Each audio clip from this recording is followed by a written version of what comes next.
très important cette notion de rendre le cancer comme une maladie chronique. En fait, c'est quelque chose qui maintenant fait partie de vos stratégies thérapeutiques.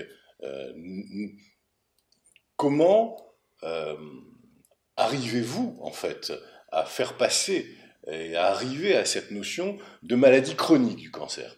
C'est-à-dire, on va vivre longtemps, mais avec une maladie. Allez, comme le diabète, comme une maladie hypertensive, comme une maladie de ce type, en fait.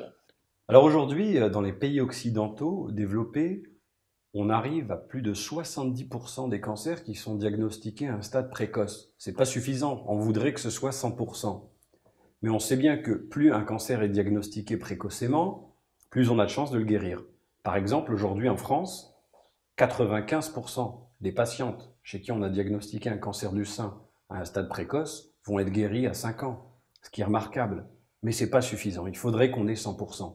Alors que dans certains autres pays, où il y a moins de programmes de dépistage, on va avoir à l'inverse 70-80% des cancers qui sont diagnostiqués à un stade tardif.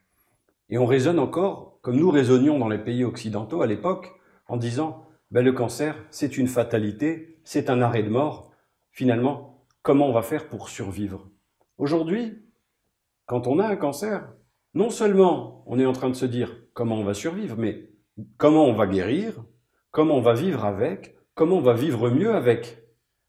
Et on est en train de parler des programmes de réhabilitation d'après-cancer.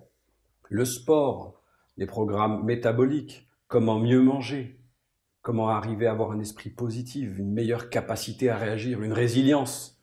Donc aujourd'hui, on a évolué dans nos perspectives. C'est plus comment on va survivre. Et fort heureusement, la plupart du temps, c'est comment on va vivre avec, vivre mieux avec. Et c'est ce qu'on essaye d'appréhender comme évolution.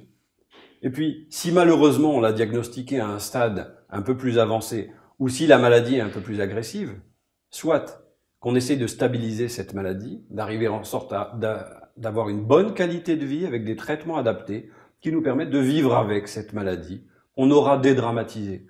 Et donc l'inconscient collectif et la manière dont on perçoit le cancer sont très importants dans cette approche nouvelle de chronicisation de la maladie.